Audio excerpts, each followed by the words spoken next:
మాధవరావు విపరీతంగా తాగేశాడు. అయినా అతనికి మత్తెక్కటం లేదు. భయంతో సన్నగా వణుకుతున్నాడు. మణిని కల్కి చంపేసి లైటు స్తంభానికి వేలాడగెట్టిన విషయం అతనికి అప్పుడే తెలిసింది. ఎదురుగా ఉన్న బ్రాంతిని ఒక్క గుక్కలో సోడా లేకుండా తాగేసినా అతనికి భయం కంట్రోల్లోకి రాలేదు. దాంతో బ్రాందీ బాటిల్ నోటికి తగిలించేశాడు. బాగా తాగేశాక అతనికి ఒక్కసారిగా ఏడుపు ముంచుకొచ్చేసింది. చిన్ని పిల్లాడిలా ఏడవడం మొదలెట్టాడు. అతని మీద బ్రాందీ మెల్లగా తన ప్రభావం చూపించసాగింది. రేయ్ Madhavarao, you fool, stupid, idiot, ఎందుకురా ఈ వ్యాపారం మొదలెట్టావు? చారలడేగతో ఎందుకురా కాంటాక్ట్ పెట్టుకున్నావు? Rascal, scoundrel. మాధవరావుకు బ్రాందీ తలకెక్కి ఇంగ్లీష్లో ఉన్న తిట్లన్నీ తన మీదే ప్రయోగించుకుంటున్నాడు. తిట్టుకుని బాగా అలసిపోయాక బ్రాందీ ప్రభావం కొద్దిగా తగ్గింది. వెంటనే మరో బాటిల్ నోటికి లంకించుకున్నాడు. ఈసారి అతని ఆంగ్ల భాష పరిజ్ఞానం చారలడేగ వైపుకు మళ్ళింది. చారలడేగను నోటికొచ్చినట్లు తిట్టడం మొదలెట్టాడు. తాగుడు విచిత్రమైంది. ఏడుస్తూ తాగితే ఏడుపు మరింత ఉధృతం అవుతుంది. నవ్వుతూ తాగితే వెకిలి నవ్వు చుట్టుపక్కలున్న వాళ్లకు రోత పుట్టిస్తుంది. మాధవరావు మరీ ఎక్కువగా ఏడుస్తున్నాడు. ఏడుస్తూనే చారలడేగను తిడుతున్నాడు. అలా ఏడుస్తూ మత్తులోకి జారిపోయాడు. తర్వాత కాసేపటికి కళ్ళు తెరిచి చూసేటప్పటికీ ఎదురుగా కనిపించిన దృశ్యానికి అతను భయంతో నీలుక్కుపోయాడు. ఎదురుగా చారలడేగ. మణి పోగా తన మిగిలిన 2 అనుచరులతో యముడిలా నిలబడి ఉన్నాడు చారలడేగ. మణి తన ప్రాణాలు కోల్పోయే ముందు చివరిగా ఎవరిని కలుసుకోవటానికి వెళ్ళాడో చారలడేగకు తెలుసు. తనే మణిని మాధవరావు దగ్గరకు పంపాడు. ఆ తర్వాతే మణి ప్రాణాలతో చారలడేగకు మళ్ళీ కనిపించలేదు. అందుకే చారలడేగ మాధవరావు కోసం వచ్చాడు. చారలడేగను చూస్తూనే మాధవరావు భయంతో అతని దగ్గరకు డోక్కుంటూ వచ్చి 2 కాళ్ళు పట్టుకున్నాడు. నాకు తెలీదు. కల్కి ఎవరో నాకు తెలీదు. నన్ను చంపొద్దు చారలడేగా, ప్లీజ్ నన్ను చంపొద్దు. చారలడేగ ముందుకు వంగి మాధవరావును పైకి లేవనెత్తాడు. అతన్ని జుట్టుపట్టి ఒక్కసారిగా వెనక్కి వంచాడు. బాధతో కీచుమని అరిచాడు మాధవరావు. నాకు తెలీదు చారలడేగా, నిజంగా తెలీదు. నన్ను చంపొద్దు, ప్లీజ్ నన్ను చంపొద్దు. చారలడేగ అలాంటి దీనాలాపనలకు కరిగేవాడు కాడు. జేబులోంచి నైఫ్ తీసి బటన్ నొక్కాడు. చక్ మని చాకు బయటకొచ్చింది. చారలడేగకు ప్రియాతి ప్రియమైన పిడిబాకు తెల్లనాగు. వనమాలిని చంపటానికి అతనింటికి వెళ్ళినప్పుడు అక్కడే పడిపోయింది. వనమాలి ప్రయోగించిన బుల్లెట్ తన భుజాన్ని చీరుకుపోగానే చారలడేగ తెల్లనాగును అక్కడే వదిలేసి పారిపోవలసి వచ్చింది. అది పోయినప్పటి నుంచి ఈ కత్తి ఉపయోగిస్తున్నాడు. చారలడేగకు కత్తుల మీద ఉండే ప్రేమ లైలా మజ్ను ప్రేమ లాంటిది. అతనికి రివాల్వర్ మీద అంత మోజు లేదు. సాదా సీదా కత్తితో కావలసినంత టెర్రర్ సృష్టించవచ్చని అతనికి బాగా తెలుసు. రివాల్వర్ అయితే ఎదుటివారి ప్రాణం ఒక్కసారికే తీస్తుంది, కానీ కత్తి అలా కాదు. ఎదుటివాడి ప్రాణం కత్తితో కొంచెంగా తీయవచ్చు. చారలడేగ మంచి మూడ్లో ఉన్నప్పుడు జీవించి ఉండగానే తన బారిన పడిన అదృష్టహీనుణ్ణి కత్తితో కొద్దిగా తోలు ఒలుస్తాడు. ప్రాణాన్ని కొంచెంగా చాలా ఆలస్యంగా పోయేటట్లు చేయాలంటే దాన్ని మించిన పద్ధతి లేదని అతనికి బాగా తెలుసు. నిజానికి చారలడేగ 2 భుజాలు గాయపడి ఉన్నాయి. ఒక భుజాన్ని సూర్యతేజ స్మాష్ చేస్తే అతని 2వ భుజాన్ని వనమాలి రివాల్వర్తో గాయపరిచాడు. అయినా చారలడేగను ఆ గాయాలు పెద్దగా బాధిస్తున్నట్టు లేవు. ఒక చేత్తో మాధవరావు జుట్టు పట్టి తల వెనక్కి వంచి మరో చేత్తో అతని గొంతు మీద ఆ చెవి నుంచి ఆ చెవి దాకా అర్ధచంద్రాకారంలో కత్తితో ఘాటు పెట్టాడు. ఆ గాయం ప్రాణాల్ని తీయదు, కానీ విపరీతమైన భయం పుట్టిస్తుంది. చారలడేగ తన గొంతు కోస్తుండగా ప్రాణం పోయిందని అనుకున్నాడు మాధవరావు. తన గొంతులోంచి ధారాపాతంగా రక్తం కారి చొక్కా తడిపేస్తున్నా ఇంకా తన ప్రాణం పోకపోవటానికి కారణం తెలియలేదతనికి. గొంతు మీద ఘాటు పెట్టి మాధవరావు జుట్టు వదిలేశాడు చారలడేగ. మాధవరావు తల వంచి చూసుకున్నాడు. చొక్కా నిండా రక్తం. తన రక్తాన్ని తాను కళ్ళ చూడగానే మాధవరావు కళ్ళు చీకట్లు కమ్మాయి. భయంతో గేదె అరిచినట్టే అరిచాడు. ఆ అరుపుకు ఆ ఇంట్లో ఉన్న మిగతా వాళ్ళు కూడా పరిగెత్తుకుంటూ వచ్చారు. ముందుగా వచ్చింది మాధవరావు భార్య. తన భర్త పరిస్థితిని చూడగానే ఒక్కసారిగా కెవ్వున కేక పెట్టిందామె. ఆ వెంటనే మాధవరావు తల్లిదండ్రులు పరిగెత్తుకుంటూ వచ్చారు. వాళ్ళంతా ఎదురుగా కనిపించిన దృశ్యాన్ని చూడగానే ఒక్కసారిగా నిశ్చేష్టులై నిలబడిపోయారు. మాధవరావు ఇంకా వికృతంగా అరుస్తూనే ఉన్నాడు. వెంటనే చారలడాగా పిడికిలు బిగించి అతని నోటి మీద కొట్టాడు. ముందరి 2 పళ్ళు విరిగిపోయి మాధవరావుకు ఆ వెంటనే అతని నోరంతా రక్తంతో నిండిపోయింది. ఆ దెబ్బకు ఉక్కిరిబిక్కిరైపోతూ రక్తంతో పాటు తన విరిగిన 2 పళ్లను మింగేశాడు మాధవరావు. మాధవరావు భార్య అక్కడికి రాగానే అతన్ని విడిచి ఆమె వైపు నడిచాడు చారలడేగా. పర్వతంలా కనిపిస్తున్న ఆ నీచుడు తనకేసి రావటంతో ఆమె భయంతో కొయ్యబారిపోయింది. చారలడేగ తన దగ్గరకు వచ్చాక ఆమె అక్కడి నుంచి ఒక్కసారిగా పారిపోబోయింది. అయితే అప్పటికే ఆమెను పట్టేశాడు చారలడేగా. మాధవరావు భార్య ఒక్కసారిగా కేకపెట్టింది. భయంతో చారలడేగ చేతుల్లో అలాగే పడిపోయింది. ఆ దృశ్యం చూసిన వెంటనే మాధవరావు ముసలి తల్లిదండ్రుల్లో చలనం వచ్చింది. వాళ్ళు చారలడేగ వైపు రాబోయారు. అయితే చారలడేగ అనుచరులిద్దరూ వాళ్లను పట్టుకున్నారు. వాళ్ల అరుపులతో ఆ హాలు దద్దరిల్లిపోయింది. అరుస్తూనే తమరికెవరైనా సాయం రమ్మని పొరుగు వాళ్లను పేరు పేరున పిలవసాగాడు మాధవరావు తండ్రి. అయితే అంతకుముందు చారలడేగ అక్కడ తాత్కాలికంగా స్థావరం ఏర్పాటు చేసుకున్నప్పుడు అక్కడ మరికొందరు కూడా అలాగే అరిచారు. తన ప్రాణాల మీద తీపితో ఆ రోజు మాధవరావు అక్కడ చారలడేగ ఉన్నట్టు ఒక్క ఆధారం కూడా లేకుండా చేసి పోలీసు రికార్డుల్లోకి రాకుండా తప్పించుకున్నాడు. ఆ రోజు ఆ ఇంట్లో ఆ అమాయకురాలకు ఎదురైన పరిస్థితే ఇప్పుడు మాధవరావుకు అతని కుటుంబానికి ఎదురయ్యింది. వాళ్ళెంత అరిచినా ఆ చుట్టుపక్కల ఇళ్ల వాళ్లకు వినిపించదు. చారలడేగ తన భార్యను పట్టుకోవడం చూడగానే మాధవరావు అవాక్కుగా ఉండిపోయాడు. అతని గొంతునెవరో పట్టి నలుపుతున్నట్టుగా అయింది. మాధవరావు తన భార్యను ఎప్పుడూ మనిషిగా కూడా చూడలేదు. ఆమెను తను ప్రేమగా చూసుకున్న రోజుల కంటే హింసించిన రోజులే ఎక్కువ. అయినా ఎప్పుడూ ఆమె అతని మీద ఆరోపణలు చేయలేదు. అతను పెట్టే బాధలన్నీ మౌనంగా భరిస్తూ ఉండిపోయింది.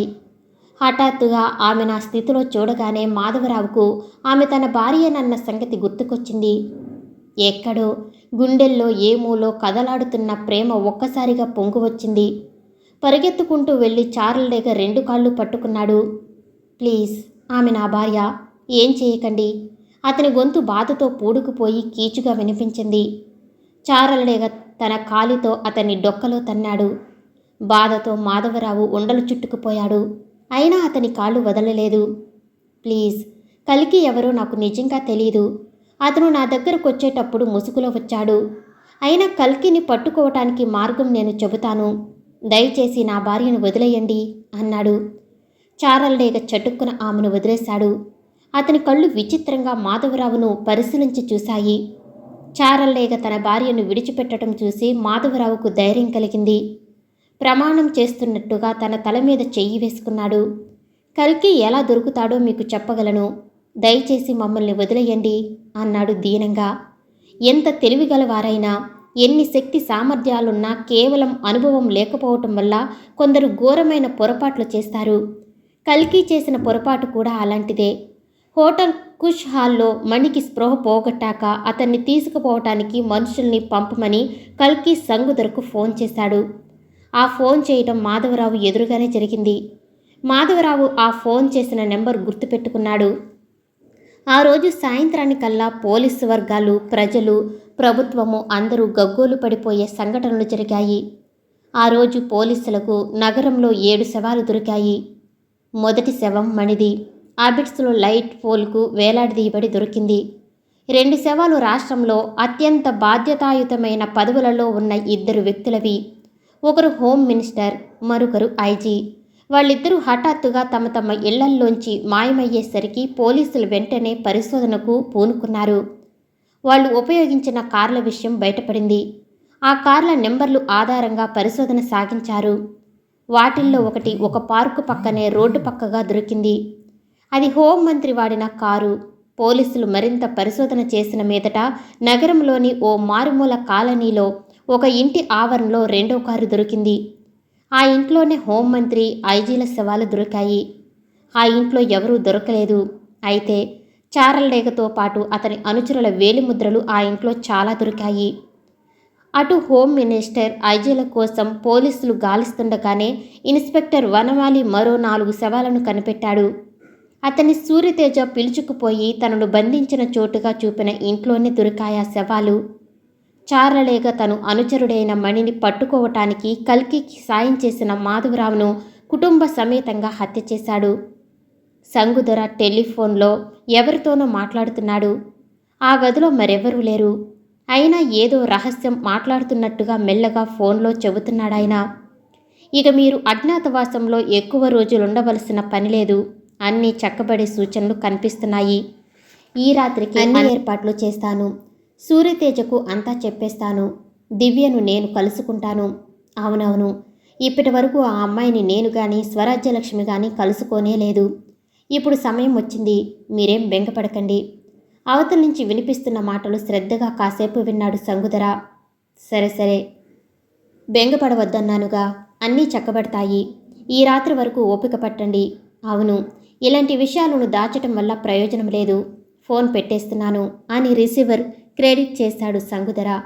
కాసేపు ఆయన కుర్చీలో అలాగే కూర్చుండిపోయి దీర్ఘాలోచనలో నిమగ్నమైపోయాడు. కళ్ళు అరమూశాడు. గత కొద్ది రోజులుగా తనను వేధిస్తున్న సమస్యకు ఈరోజు పరిష్కారం చేయబోతున్నాడు. దానివల్ల ఫలితం ఎలా ఉంటుందో అదే ఆయన ఆలోచన. అలా కాసేపు ఆలోచించాక ఒకసారి గాఢంగా నిట్టూర్చాడు. తప్పదు, ఆ విషయం సూర్యతేజకు చెప్పక తప్పదు. ఇప్పుడు చెప్పకపోతే ఆ తర్వాత ఆ విషయం అతన్ని జీవితాంతం బాధించే అవకాశం ఉంది. సంగుదొర మెల్లగా ఆలోచన నుంచి తేరుకున్నాడు. కళ్ళు తెరిచాడు. మొదట మసగ్గాను, ఆ తర్వాత స్పష్టంగానూ కనిపించింది ఆ దృశ్యం. సంగుదొర కళ్ళు పెద్దవి చేశాడు. అయితే ఏమాత్రం తొణకలేదాయన. చాలా గంభీరంగా ఎదురుగా నిలబడ్డ ముగ్గురిని చూశాడు.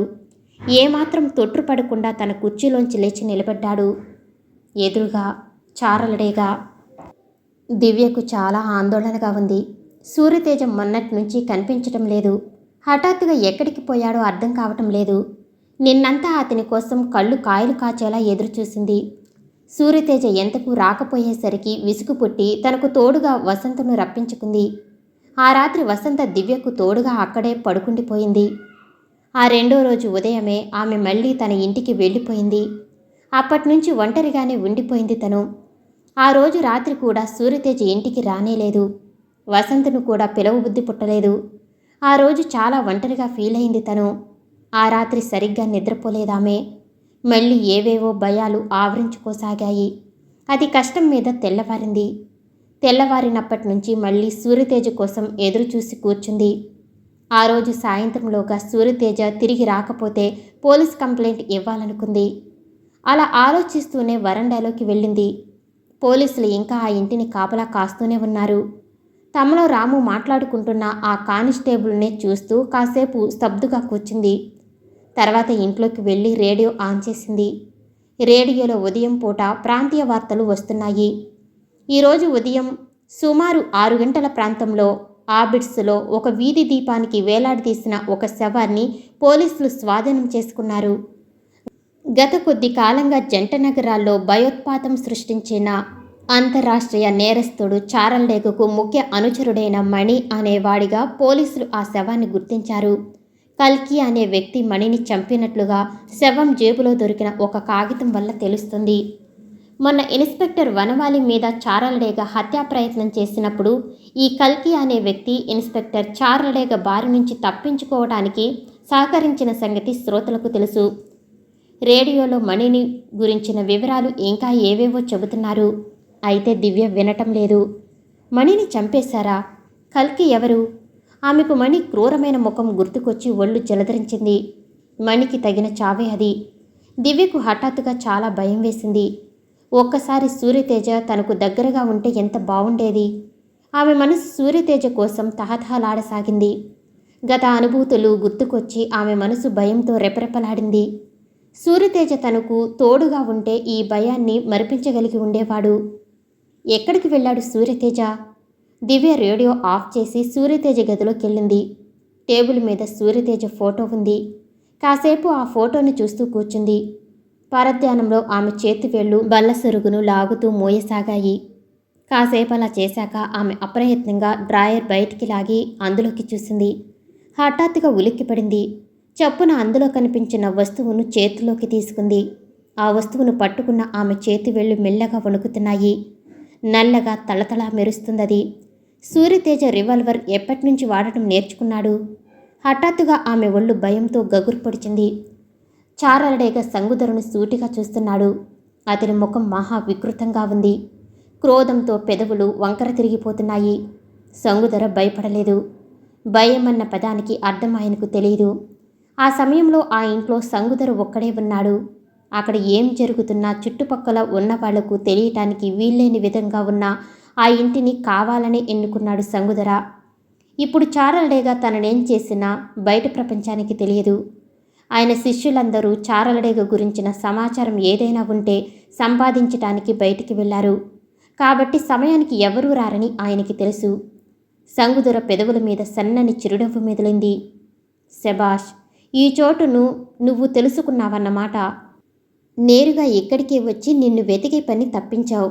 ఇన్నాళ్ళకు నిన్ను ప్రత్యక్షంగా చూస్తున్నాను, రా అన్నాడు ఆహ్వానిస్తున్నట్టు. చారలేగ కళ్ళు నెత్తురు చిమ్ముతున్నాయి. నిజానికి అతనికి బట్టల మీద చాలా రక్తపు మరకలున్నాయి. మాధవరావు కుటుంబాన్ని చిత్రవధ చేసి చంపినప్పుడైన రక్తము మరకలవి. మాధవరావు నుంచి ఫోన్ నెంబర్ రాబట్టాక సంగుధర స్థావరాన్ని తెలుసుకోవటం పెద్ద కష్టం కాలేదు. ఒకసారి టెలిఫోన్ డైరెక్టరీ తిరగేసి తెలిసిపోయింది. టెలిఫోన్ డైరెక్టరీ మాధవరావు ఇంట్లోనే ఉంది. రక్తపు మడుగుల్లో పడి ఉన్న మాధవరావు కుటుంబ సభ్యుల శవాల నడుమ రాబందులా కూర్చుని చారలడేగ తన అనుచరులతో పాటు టెలిఫోన్ డైరెక్టరీలో ఆ ఫోన్ నెంబర్ అన్వేషించాడు. అడ్రస్ దొరికాక అలా రక్తం ఒంటికి పూసుకుని అనుచరులతో కలిసి బయలుదేరి వచ్చాడతను. ఒక మనిషిని సజీవంగా చంపి తిన్న నరమాంస భక్షకుడిలా ఉన్నాడతను. అతని ఒంటి మీద రక్తపు మరుకులు చూసిన సంగుధర మనసు క్షణంసేపు ఆందోళనతో రెపరెపలాడింది. అంతలోనే ఆయన తేరుకున్నాడు. సూర్యతేజ మీద ఆయన ఏర్పరచుకున్న నమ్మకం అచంచలమైనది. సూర్యతేజను చారలడేగ ఏమీ చేసి ఉండడని ఆయన మనసు ఆయన్ని సమాధానపరిచింది. చారలడేగ ఒంటి మీద రక్తపు మరకల్ని చూడగానే సంగుధరకు ఒక్క క్షణం సూర్యతేజ క్షేమం గురించి కలిగిన ఆందోళన అది. ఆయనకు చారలడేగను చంపి వచ్చిందెవరో అర్థం కాలేదు. ఎవరైతేనేం చారలడేగ మరో కిరాత కృత్యం ఏదో చేసి వచ్చాడన్నది స్పష్టం. సంగుధర గుండెలు క్రోధంతో ఎగిసిపడనారంభించాయి. ఎన్నాళ్ళు, ఇంకా ఎన్నాళ్ళు ఎంతమంది అమాయకులు ఈ రాక్షసుడి చేతిలో ప్రాణాలు పోగొట్టుకోవాలి? సంగుధర మనసు ఒక్కసారి సంకల్ప బలంతో గట్టిపడింది. కళ్ళు మూసుకుని ఒకసారి దైవాన్ని స్మరించుకున్నాడు. ఆ తర్వాత ఆయన మనోఫలకం మీద మరో రూపం మెదిలింది. కల్కి, తన నాయకుడు కల్కి. జీవించినన్నాళ్ళు అన్యాయాన్ని ఎదిరించి వీరోచితంగా మరణించిన తన గురువు, తన దైవం. సంగుధర తన మనసులోనే అనుకున్నాడు, కల్కి, నువ్వు జీవించి ఉండగా నీ మార్గాన్ని అనుసరించాను. చివరికి నీ ప్రాణాలు ఈ చేతులతో తీశాను. ఆ తర్వాత ఎన్నడూ నేను కత్తిపట్టలేదు. నీ ప్రాణాలు తీసిన ఈ చేతులు మళ్ళీ కత్తిపట్టడానికి అనర్హమైనవిగా భావించాను. కానీ ఇప్పుడు ఇన్నేళ్లకు ఈ చేతులకు కత్తిపట్టవలసిన అవసరం మళ్ళీ కలిగింది. ఏ ప్రయోజనం సాధించటానికి ఇంత దూరం వచ్చానో ఆ ప్రయోజనం ఇప్పుడు నా కళ్ళ ముందే నిలబడి తనను సాధించమని నన్ను కోరుతుంది. ఈ ప్రయత్నంలో నా ప్రాణం పోయినా నాకు చింత లేదు. ఒకవేళ నా ప్రాణాలు పోతే నేను ఆశించిన ప్రయోజనాన్ని నీ వారసుడు, నువ్వు అనుసరించాలని కోరిన మరో కల్కి సాధిస్తాడు. నన్ను, సూర్యతేజను ఆశీర్వదించు. నేను విజయం సాధించినా నువ్వు ప్రారంభించిన కార్యం నేను చేపట్టి కొంతవరకైనా ఆ కార్యం నెరవేర్చానని తృప్తిపడతాను. ప్రాణాలు కోల్పోయానా నా జీవన మార్గదర్శివి నిన్ను చేరుకుంటాను. ఆశీర్వదించు కల్కి, నన్ను ఆశీర్వదించు. సంగుధర కళ్ళు తెరిచాడు. ఆయన ముఖం గంభీరంగా ఉంది. కళ్ళు కఠినంగా చూస్తున్నాయి. చారలడేగ కేసి ఒకసారి చూసి పక్కకు తిరిగి ఆ గది గోడ దగ్గరకు నడిచాడు. ఆ గోడకు ఒక ఖడ్గం వేలాడుతుంది. అదే ఖడ్గం కల్కి ఆదేశానుసారం సంగుధర అతని ప్రాణాలు తీసిన ఖడ్గం. సంగుధర ఆ ఖడ్గాన్ని తన జీవితాంతం వరకు తన దగ్గరే ఉంచుకున్న ఖడ్గం. సంగుధర సర్రున ఆ ఖడ్గాన్ని లాగి చేతుల్లోకి తీసుకున్నాడు. ఇన్నేళ్లు గడిచిన ఆ ఖడ్గం కొత్తదిగా తళతళలాడుతుంది. సంగుధర ఒకసారి ఆ ఖడ్గాన్ని కళ్ళకద్దుకున్నాడు. కల్కి రక్తంతో పునీతమైన ఓ ఖడ్గమా, రాక్షస సంహారానికి సమయం ఆసన్నమయ్యింది. విజృంభించు. సంగుదర కత్తి తీయటం చూసి చారలడేగ అనుచరులు రివాల్వర్లు బయటికి తీశారు.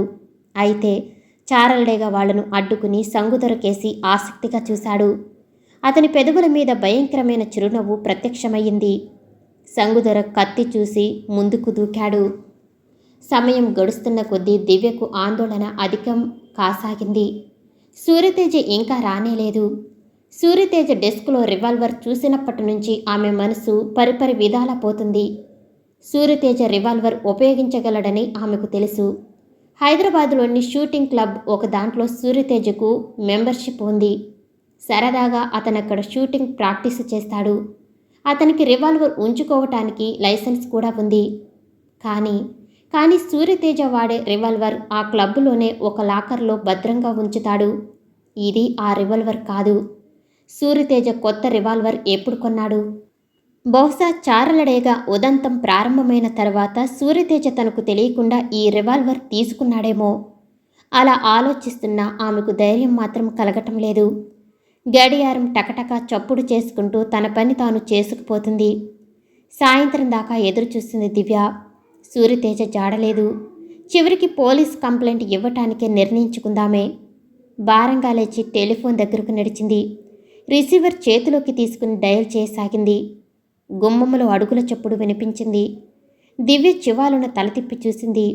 సూర్యతేజ గుమ్మంలో ఉన్నాడు. అతని ముఖం చాలా అలసటగా ఉంది. సూర్యతేజను చూస్తూనే దివ్య ముఖం వికసించింది. రిసీవర్ పెట్టేసి రివ్వున అతని దగ్గరకు పరిగెత్తి సూర్యతేజను చుట్టేసింది. తేజ ఎక్కడికి వెళ్ళావు తేజ? 2 రోజుల నుంచి నేనెంత భయపడిపోయానో తెలుసా? సూర్యతేజ నవ్వాడు. దివ్యను చూడటంతోనే అతనికి లేని శక్తి వచ్చినట్టయింది. చిన్న పనుండి వెళ్ళాను అన్నాడు ఉల్లాసంగా. అంతలో అతని దృష్టి అక్కడి టీపాయ్ మీదున్న రివాల్వర్ మీద పడింది. వెంటనే అతని ముఖంలో మార్పొచ్చింది. చప్పున వెళ్ళి రివాల్వర్ చేతిలోకి తీసుకున్నాడు. ఇది బయటికెలా వచ్చింది? అడిగాడు ఆందోళనగా. నేనే తీశాను తేజ. చెప్పు తేజ, నీ డెస్క్లోకి ఎలా వచ్చిందా రివాల్వర్? సూర్యతేజ ముఖం గంభీరంగా మారింది. ఇక దివ్యకు చెప్పేసే సమయం వచ్చేసింది. ఆమె కళ్ళల్లోకి సూటిగా చూశాడు. అతని ముఖంలో ఏదో వెతుకుతున్నట్టు చూస్తుంది దివ్య. సూర్యతేజ నిట్టూర్చాడు. అతని చెయ్యి లాలనగా దివ్య భుజం మీద వాలింది. ఈరోజు రేడియోలో ప్రాంతీయ వార్తలు విన్నావా దివ్య? అడిగాడు మెల్లగా. దివ్య తలూపింది. విన్నాను. ఆ రాక్షసుణ్ణి మణిని ఎవరో చంపేశారు. ఎవరు చంపారో తెలుసా దివ్య? ఎవరో కల్కి అన్నాడు రేడియోలో. సూర్యతేజ ముఖం మరింత గంభీరంగా మారింది. కల్కి ఎవరో కాదు దివ్య, నేనే అన్నాడతను. మాధవరావు ఇంట్లోని 4 శవాలను ముందుగా చూసింది ప్రసన్న అనే ఓ కాస్మెటిక్ కంపెనీ సేల్స్ రిప్రజెంటేటివ్. ఇల్లిల్లు తిరిగి తను కంపెనీ ప్రొడక్ట్స్ సేల్స్ను ప్రమోట్ చేయటం ఆమె వృత్తి. మాధవరావు ఇంటికి కూడా అలాగే వెళ్ళింది. వీధి గుమ్మం తలుపు తెరిచే ఉండటంతో లోపలికి వెళ్ళింది. ఆ ఇల్లు గల వాళ్లను పిలిచే ముందే ఆమె గొంతులోంచి పెద్ద కేక ఒకటి వెలువడింది. వెంటనే ఆమె పడుతూ లేస్తూ అక్కడి నుంచి బయటపడి పోలీసులకు ఫోన్ చేసింది. ఇన్స్పెక్టర్ వనమాలి ఇన్వెస్టిగేటింగ్ ఆఫీసర్. అతను చూడగానే అవి చార్లడేగ చేసిన హత్యలని గుర్తించాడు. ఆ కుటుంబ సభ్యులు 4 గొంతులు నీటిగా కోసేసి ఉన్నాయి. వనమాలికి సూర్యతేజ తనకా ఇల్లు చూపించి చెప్పిన మాటలు గుర్తుకొచ్చాయి. అతను నిట్టూర్చాడు. తను సూర్యతేజ మాటలు నమ్మలేదు. నమ్మి ఉంటే బహుశా ఈ 4 హత్యల్ని ఆపి ఉండేవాడేమో. ఆ ఇంట్లో అతన్ని ముఖ్యంగా ఆకర్షించిన వస్తువు టెలిఫోన్ డైరెక్టరీ. మాధవరావు శవం పక్కనే తెరవబడి బోర్లా పడుందది. ఎవరో దాన్ని తెరిచి కావలసిన నంబరు చూసుకుని అలాగే బోర్లా పడేసి ఉండాలి. వనమాలి ఆ డైరెక్టరీని జాగ్రత్తగా చేతిలోకి తీసుకున్నాడు. పుస్తకం నిండా రక్తం మరకలున్నాయి. ఎర్రని వేలిముద్రలు కూడా కొన్ని ఉన్నాయి. ఎలా తెరుచుకుని ఉందో ఆ పేజీలోనే ఒక టెలిఫోన్ నెంబర్ కింద ఎర్ర సిరాతో అండర్లైన్ చేసి ఉంది. గుర్తు కోసం మాధవరావు గీసిన గీత అది. ఆ పేజీ నిండా ఎర్రని రక్తంతో తడిసిన వేలిముద్రలున్నాయి. బహుశా చారలడేగవేమో. చారలడేగ అదే పనిగా ఆ నెంబరు కోసం చూశాడంటే అందులో ఏదో దాగి ఉంది. వనమాలి ఆ విషయం తేల్చుకోవాలనుకున్నాడు. సంగుదర కత్తితో ముందుకు దూకగానే చారలడేగ మీదకు కత్తి జులిపించాడు. అప్రయత్నంగా పక్కకు దూకాడు చారలడేగ. సంగుదర అతనలా చేయాలని కత్తితో అలా జలిపించాడు. నిజానికి చారలడేగ చేతుల్లో చిన్న కత్తి ఒకటుంది. ఆ కత్తి యుద్ధానికి పనికిరాదు.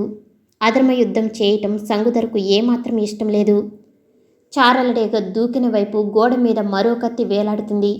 సంగుదర తన కాలం నాటి జ్ఞాపకాల చిహ్నంగా దాచుకున్న ఖడ్గాల్లో అదొకటి.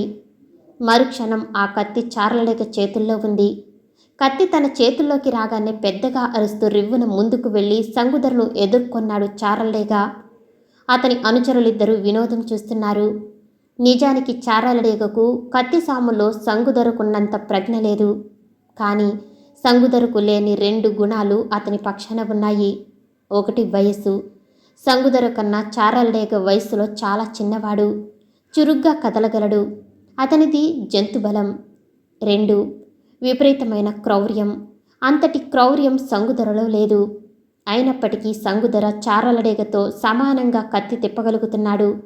వయసు మీద పడటం వల్ల సంగుదరలో పూర్వపు వరవడి లేదు. ఆయన యవ్వనంలో ఉండగా సంగుదర కత్తి చేతపట్టడంతో కత్తి కళ్లకు కనిపించినంత వేగంతో కదిలేది. సెకండులో 10వ వంతు భాగంలో ప్రత్యర్థి తల నేలరాలిపోయేది. అయితే సంగుదర చేతుల్లో ఆనాటి పటిమ ఇప్పుడు లేదు. ఆ వేగం కూడా లేదు. దానికి తోడు ఆయన కత్తి పెట్టి కొన్ని దశాబ్దాలు కావటంతో పూర్వపు సామర్థ్యం కనబరచలేకపోతున్నాడు. కానీ చారలడేగ పరిస్థితి కూడా అంతంత మాత్రంగానే ఉంది. అతని భుజాల మీద తగిలిన 2 గాయాలు అతన్ని తగినంత చురుకుదనంతో కదలనివ్వటం లేదు. కత్తి తిప్పటంలో వనమాలి చేసిన బుల్లెట్ గాయం అదిరి కట్టునంతా రక్తంతో నింపేసింది. చారలడేగ కుడి భుజం నుంచి ధారాపాతంగా రక్తం కారసాగింది. అయితే అతను అలాంటి రాక్షసుడు. అలాంటి గాయాలను లెక్క చేస్తే ప్రత్యేకతే లేదు.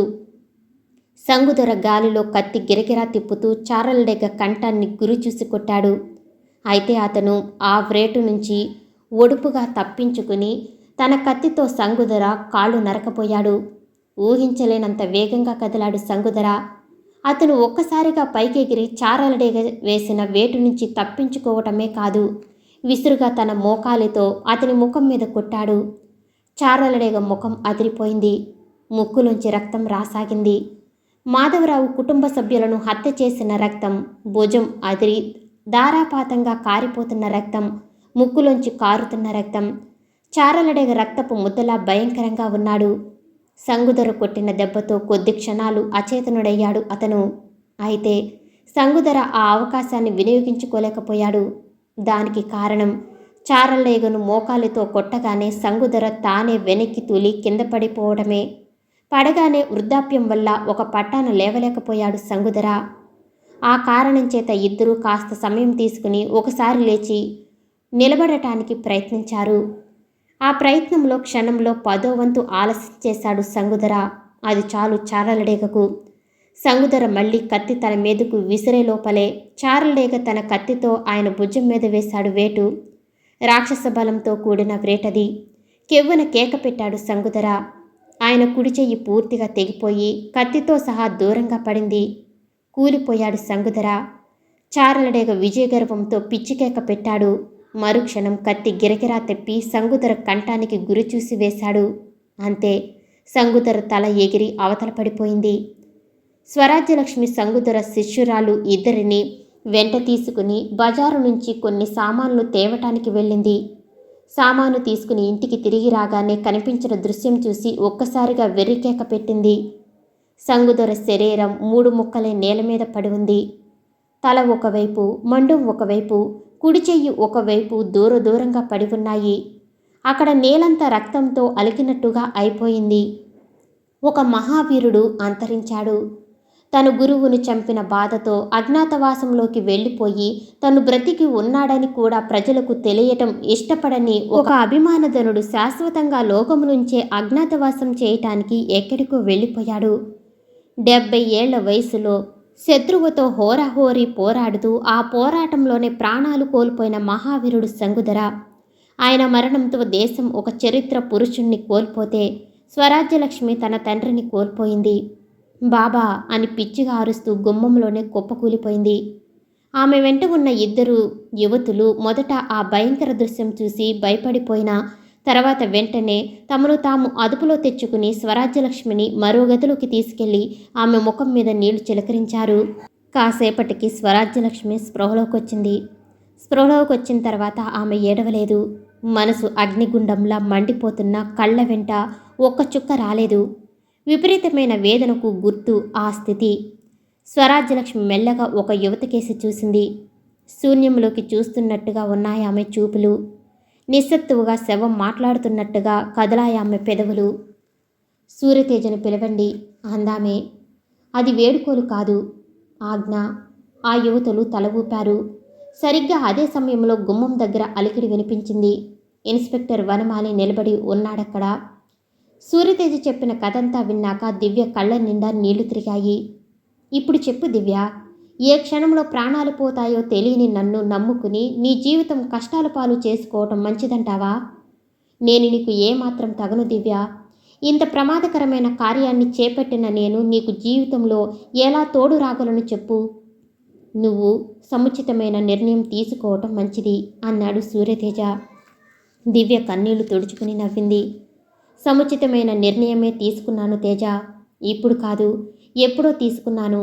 నాన్నగారు నన్ను వదిలి వెళ్ళిపోయాక నాకు మిగిలిన వాడివి నువ్వొక్కడివే. నువ్వు కూడా నన్ను విడిచిపోతాననుకు. నేను ఒంటరిదాన్నైపోతాను తేజ. ప్లీజ్ అలా అనద్దు. దివ్య అతని భుజం మీద తలవాల్చింది. నువ్వు నా తోడు రాలేనంటే నేనే నీకు తోడుగా వస్తాను. నువ్వు నన్ను భూమి అంచులకు తీసుకెళ్ళినా నీతోనే వస్తాను తేజ. నన్ను కాదనకు అంది. మరోసారి ఆమె కళ్ళల్లో నీళ్లు నిలిచాయి. సూర్యతేజ అప్రయత్నంగా ఆమె తల నిమిరాడు. ఈ దేవతను విడిచి తను మాత్రం ఎక్కడికి పోగలడు? అది తను బలవంతంగా చేసుకున్న నిర్ణయం. ఇప్పుడు వీగిపోతుంది. దివ్య సమక్షంలో అతని మనసు నవనీతంలా కరిగిపోతుంది. లేదు దివ్య, లేదు. నిన్ను విడిచి నేనెక్కడికి వెళ్ళను, వెళ్ళి బ్రతకలేను అన్నాడు. దివ్య అతన్ని సంతోషంతో చూసింది. ప్రామిస్ అంది చెయ్యి చాచి.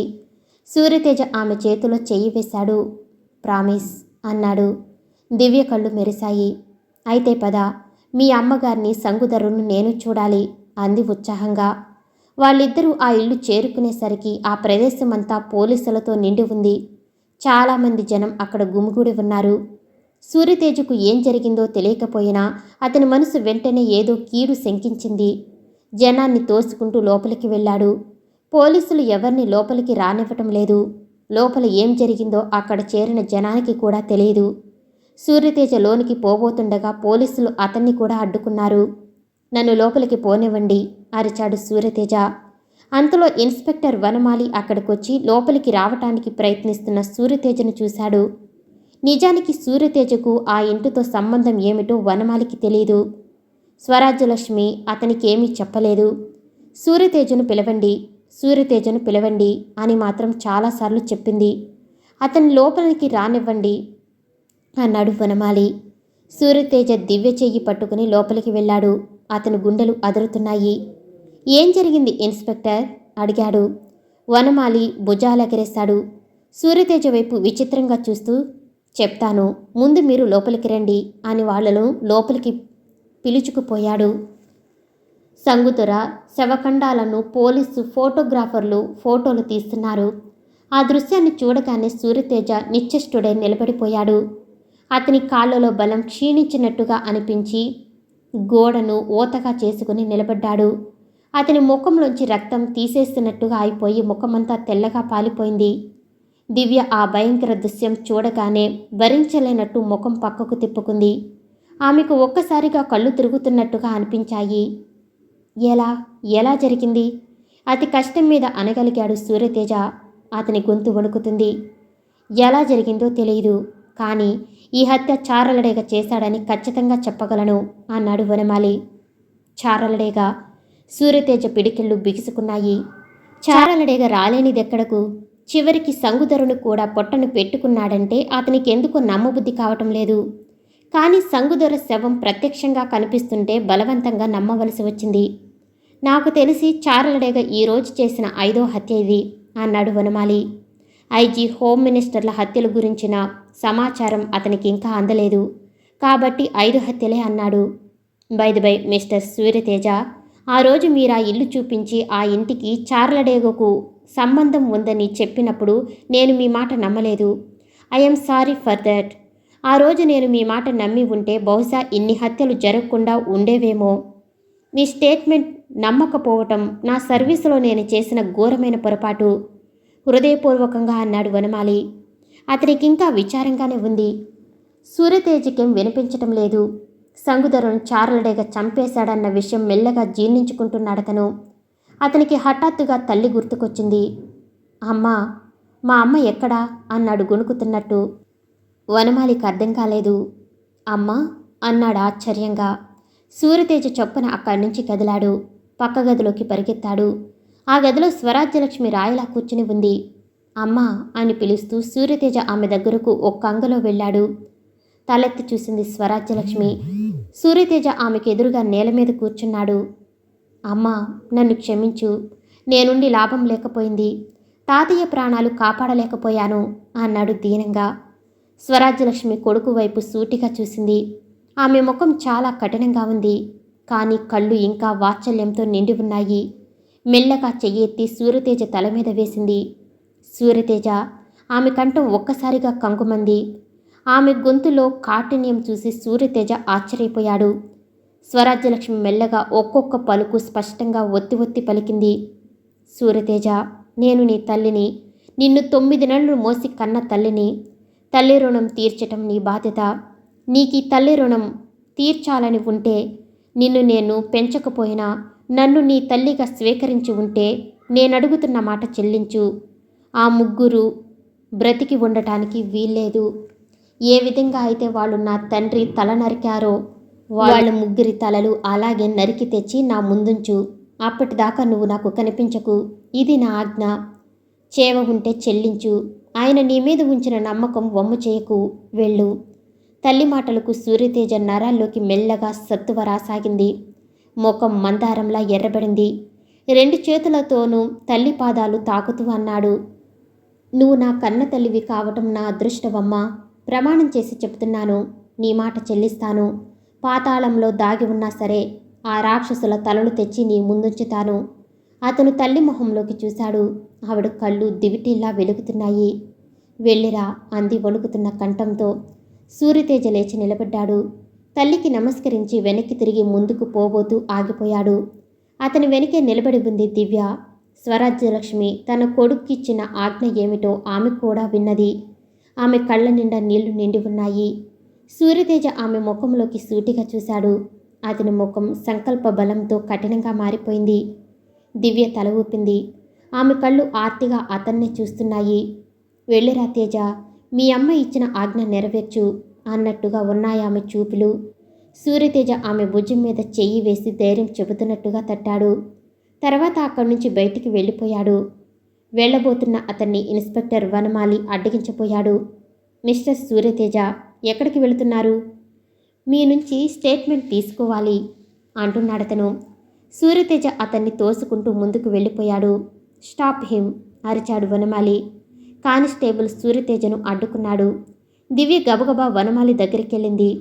అతన్ని వెళ్ళనివ్వండి ఇన్స్పెక్టర్, మీకు కావలసిన వివరాలన్నీ నేను చెబుతాను అంది. వనమాలి క్షణం సేపు తటపటాయించాడు. తర్వాత దివ్య వైపు వాత్సల్యపూరితంగా చూశాడు. చారలడేగ దివ్యను పోలీసు హెడ్ క్వార్టర్స్ ముందు వదిలి వెళ్ళినప్పటి నుంచి వనమాలికెందుకో దివ్య పట్ల ఒక విధమైన వాత్సల్యం కలుగుతుంది. వనమాలి చిన్నగా నిట్టూర్చాడు. ఆల్ రైట్, అతన్ని వెళ్ళనివ్వండి అన్నాడు. సూర్యతేజ బయటికి నడిచాడు. యుద్ధకాండ ప్రారంభమయ్యింది.